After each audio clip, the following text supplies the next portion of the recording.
സർക്കാരിന്റെ വ്യവസായ നയത്തെ പുകഴ്ത്തിയ ശശി തരൂരിനെതിരെ കോൺഗ്രസിൽ പടയൊരുക്കം. തരൂർ നിലപാട് തിരുത്തണമെന്നാവശ്യപ്പെട്ട് പരസ്യ നീക്കത്തിനൊരുങ്ങുകയാണ് കോൺഗ്രസ് നേതാക്കൾ. തരൂരിന്റെ നീക്കം പുതിയ രാഷ്ട്രീയ ലക്ഷ്യം മുൻനിർത്തിയാണോ എന്ന സംശയം കോൺഗ്രസ് നേതാക്കൾക്കുണ്ട്.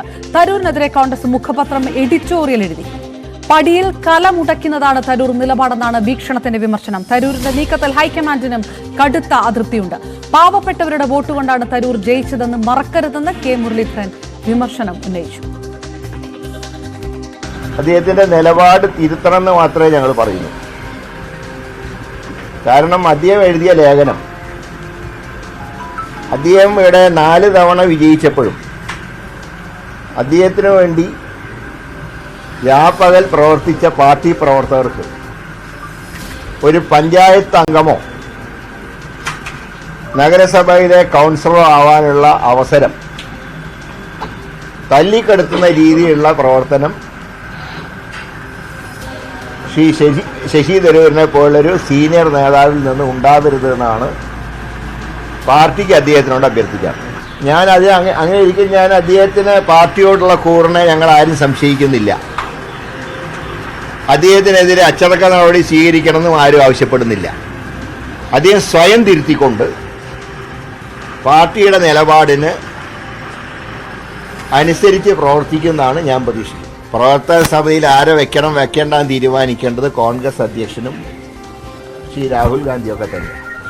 അതിലൊന്നും ഞങ്ങൾ അഭിപ്രായം പറയുന്നില്ല.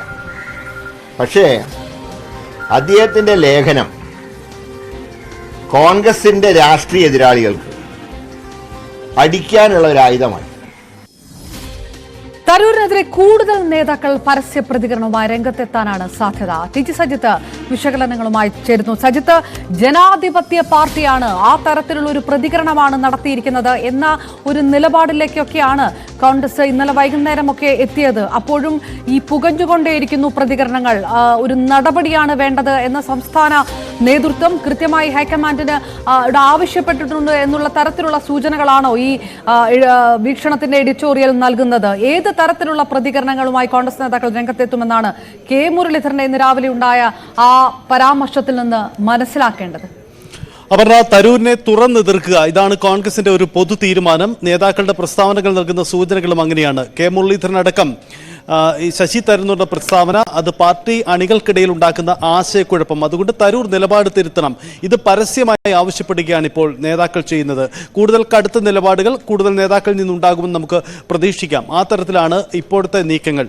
ഇന്ന് വീക്ഷണത്തിന്റെ ലേഖനത്തിനും കൃത്യമായ അതിന്റെ സൂചനകൾ തന്നെയായിരുന്നു ഉണ്ടായിരുന്നത്. കാരണം തരൂർ കാര്യങ്ങൾ മനസ്സിലാക്കാത്ത ലേഖനം എഴുതുന്നു. തരൂരിന്റെ പേര് നേരിട്ട് പരാമർശിക്കുന്നില്ലെങ്കിൽ കൂടിയും കഴിഞ്ഞകാല UDF സർക്കാരുകൾ സംസ്ഥാനത്തിന്റെ വ്യവസായ രംഗത്ത് നൽകിയ നേട്ടങ്ങൾ, അതിനേക്കാൾ എന്ത് പ്രത്യേകതയാണ് പി രാജീവിനുള്ളത് എന്ന ചോദ്യം ഉന്നയിച്ചുകൊണ്ടാണ് വീക്ഷണം ആ ലേഖനം പ്രസിദ്ധീകരിച്ചത്. ആ തരത്തിൽ തരൂരിന്റെ നിലപാടുകളെ ലേഖനത്തിലൂടെ ചോദ്യം ചെയ്യുക എന്നതാണ് വീക്ഷണം സ്വീകരിച്ച ശൈലിയെങ്കിൽ മറ്റു നേതാക്കൾ കൂടുതൽ പരസ്യ നീക്കം തരൂരിനെതിരെ നടത്തുന്നു എന്നതാണ്.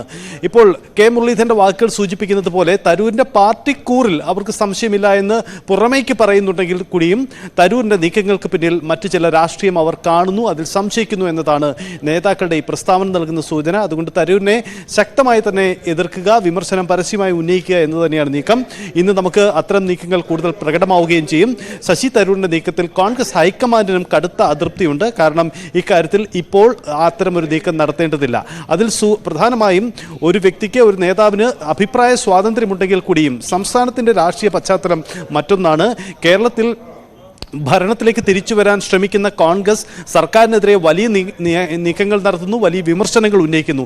ഈ ഒരു പശ്ചാത്തലത്തിൽ ശശി തരൂരിനെ പോലെ ഒരു മുതിർന്ന നേതാവ് നടത്തിയ പരാമർശം അത് എതിർചേരിക്ക് ആയുധം നൽകലായിപ്പോയി എന്ന സാഹചര്യം കൂടിയാണ് ഉള്ളത് എന്ന സൂചനയാണ് നേതാക്കളുടെ വാക്കുകളിലുള്ളത്. ഇതിനിടയിൽ അപർണ, നമുക്ക് വായിച്ചെടുക്കാൻ കഴിയുന്ന മറ്റൊരു കാര്യം കൂടിയുള്ളത്, ശശി തരൂരിനെ ഒറ്റതിരിഞ്ഞ് ആക്രമിക്കുന്നു എന്ന അഭിപ്രായമുള്ളവരും കോൺഗ്രസിനുണ്ട്.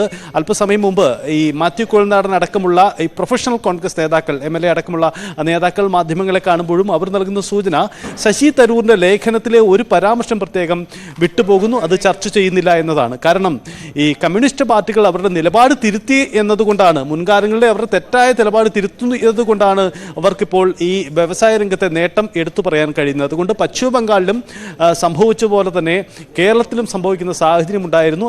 ഇത്തരത്തിലുള്ള പരാമർശങ്ങൾ ആ ലേഖനത്തിലുണ്ട്. പക്ഷേ ആ ലേഖനത്തിലെ ആ വശങ്ങൾ പരാമർശിക്കാതെ പകരം തരൂരിന്റെ വിവാദ പ്രസ്താവന മാത്രം ചർച്ചയാക്കുന്നതിന് പിന്നിൽ കോൺഗ്രസിൽ തന്നെ നീക്കം നടക്കുന്നു എന്ന ബോധപൂർവമായ പരാമർശമുണ്ട്. ഇപ്പോൾ CPM അടക്കമുള്ളവർ തരൂരിന്റെ പ്രസ്താവന വലിയ ആയുധമായി ഏറ്റെടുത്തുകൊണ്ട് പ്രചരണം നടത്തുന്ന പശ്ചാത്തലത്തിൽ കൂടിയാണ് തരൂരിനെ ഒരു പരിധിവരെയെങ്കിലും ന്യായീകരിക്കുന്ന തരത്തിലുള്ള ചില നീക്കങ്ങൾ കോൺഗ്രസിൽ തന്നെ ഉണ്ടാവുന്നത് എന്നാണ് ശ്രദ്ധേയം. പക്ഷേ പൊതു തീരുമാനം തരൂരിനെ തുറന്നെതിർക്കുക എന്ന് തന്നെയാണ്. ഞാൻ തിരികെ എത്താം. TG സജിത്ത്, രാഷ്ട്രീയ നിരീക്ഷകർ, മാധ്യമപ്രവർത്തനമായ ശ്രീ ജോർജ് പടിപ്പാറ നമുക്ക് പറ്റുന്നു. ശ്രീ ജോർജ് പടിപ്പാറ, ജനാധിപത്യപരമായിട്ടുള്ള പ്രതികരണങ്ങൾ ആർക്കും നടത്താം, അത്രയേ ഉള്ളൂ ഞങ്ങൾ കണക്കാക്കുന്നത് എന്നൊരു നിലപാടിൽ നിന്നൊക്കെ മാറി തുറന്ന് തരൂരിനെ എതിർക്കുക, പാർട്ടി മുഖപത്രത്തിന്റെ എഡിറ്റോറിയൽ വിമർശിക്കുക, അങ്ങനെ തുറന്ന പ്രതികരണങ്ങൾ നടത്തുക. സംസ്ഥാനത്തെ കോൺഗ്രസ് നേതാക്കന്മാർ ആ ഒരു തുറന്ന പോര് എന്താണ് ഉദ്ദേശിക്കുന്നത്? ഹൈക്കമാൻഡിന് ഒരു സന്ദേശം നടക്കുന്നു, ഹൈക്കമാൻഡിനോട് തരൂരിനെതിരെ ഒരു നടപടി എടുക്കാൻ പറയുന്നു, അതോ ഈ തുറന്ന പോരുമായി അത്തരം ഒരു പോരുമായി മുന്നോട്ട് പോകുക? എന്താണ് കോൺഗ്രസ് നേതാക്കൾ ഉദ്ദേശിക്കുന്നത്? എന്താണ് ശശി തരൂർ ഉദ്ദേശിക്കുന്നത്? എന്തെങ്കിലും ഒരു ഐഡിയ താങ്കൾക്ക് കിട്ടുന്നുണ്ടോ? ശശി തരൂരിനെ ഈ രീതിയിൽ ശശി തരൂരിനെ ഉൾക്കൊണ്ട് മുന്നോട്ട് പോവുക പാർട്ടിക്ക് പ്രയാസമാണെന്നുള്ള ഒരു നിലപാട് തന്നെയാണ് ഉന്നത നേതാക്കളുടെ ഭാഗത്തു നിന്നുണ്ടാകുന്നതെന്നാണ് എനിക്ക് തോന്നുന്നത്.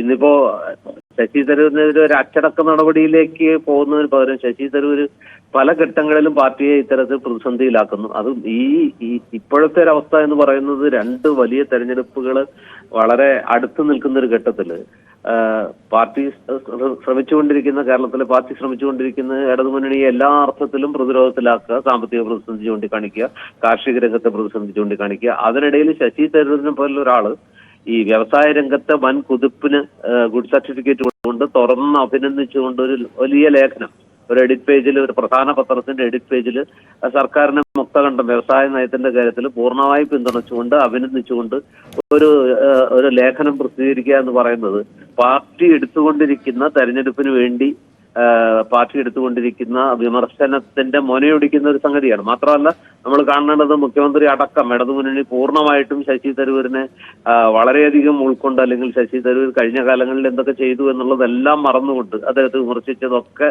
മറന്നുകൊണ്ട് പൂർണ്ണമായിട്ടും ശശി തരൂർ കൊടുത്ത ആ സർട്ടിഫിക്കറ്റിനെ പരമാവധി രാഷ്ട്രീയമായിട്ട് ഉപയോഗിക്കാൻ ശ്രമിക്കുകയാണ്. അതായത് കോൺഗ്രസ് ഉയർത്തുന്ന മുഴുവൻ ആരോപണങ്ങളെയും ശശി തരൂരിന്റെ ലേഖനം ചൂണ്ടിക്കാണിച്ചുകൊണ്ട് തള്ളിക്കളയുന്ന, അല്ലെങ്കിൽ അതിന്റെ മുനയൊടിക്കുന്ന രീതിയിലേക്ക് രാഷ്ട്രീയ നേട്ടമായിട്ട് തന്നെ ഇടതുമുന്നണി അതിനെ ചൂണ്ടിക്കാണിക്കുക. ഒരുപക്ഷെ തെരഞ്ഞെടുപ്പിൽ തന്നെ വലിയൊരു ആയുധമായിട്ട് അത് ഉപയോഗിക്കപ്പെടും എന്നുള്ളത് തിരിച്ചറിയുന്നുണ്ട് കോൺഗ്രസ് പാർട്ടി. അതുകൊണ്ടാണ് ശശി തരൂരിനെ പോലെ കോൺഗ്രസിന്റെ ഒരു വർക്കിംഗ് കമ്മിറ്റി അംഗം, ഏറ്റവും മുതിർന്ന നേതാവ്, കോൺഗ്രസ് ഏറ്റവും അഭിമാനത്തോടെ ചൂണ്ടിക്കാണിക്കുന്ന ഒരു നേതാവിന്റെ ഭാഗത്തു നിന്ന് ഇങ്ങനെ ഒരു കാര്യം ഉണ്ടായപ്പോൾ പാർട്ടിക്കത് ഈ ഘട്ടത്തിൽ താങ്ങാവുന്നതിനപ്പുറമുള്ള ഒരു സംഗതിയാണ്. ശശി തരൂർ ഔചിത്യം കാണിച്ചില്ല എന്നൊരു തോന്നൽ പാർട്ടിക്കകത്തുണ്ട്. അത് സ്വാഭാവികമാണ് തന്നെ, നമുക്ക് ഊഹിക്കാവുന്നതേ ഉള്ളൂ. ഈ ഘട്ടത്തിൽ ശശി തരൂരിനെ പോലെ ഒരു വലിയ നേതാവിന്റെ വർക്കിംഗ് കമ്മിറ്റി അംഗത്തിന്റെ ഭാഗത്തുനിന്ന് ഉണ്ടാകാൻ പാടില്ലാത്ത ഒരു ഒരു ഒരു ഒരു നീക്കമാണ് ഈ ഘട്ടത്തിൽ ഉണ്ടായത്. ഒരുപക്ഷെ ശശി തരൂർ ഒരു വിശ്വ പൗരൻ എന്നുള്ള നിലയ്ക്ക് അദ്ദേഹം കഴിഞ്ഞ കാലങ്ങളിൽ എടുത്തിട്ടുള്ള നിലപാടുകളൊക്കെ നമുക്കറിയാം. പ്രധാനമന്ത്രി നരേന്ദ്രമോദിയുടെ പല നടപടികളെയും അദ്ദേഹം പല ഘട്ടത്തിലും സ്വാഗതം ചെയ്യുന്നത് നമ്മൾ കണ്ടിട്ടുണ്ട്.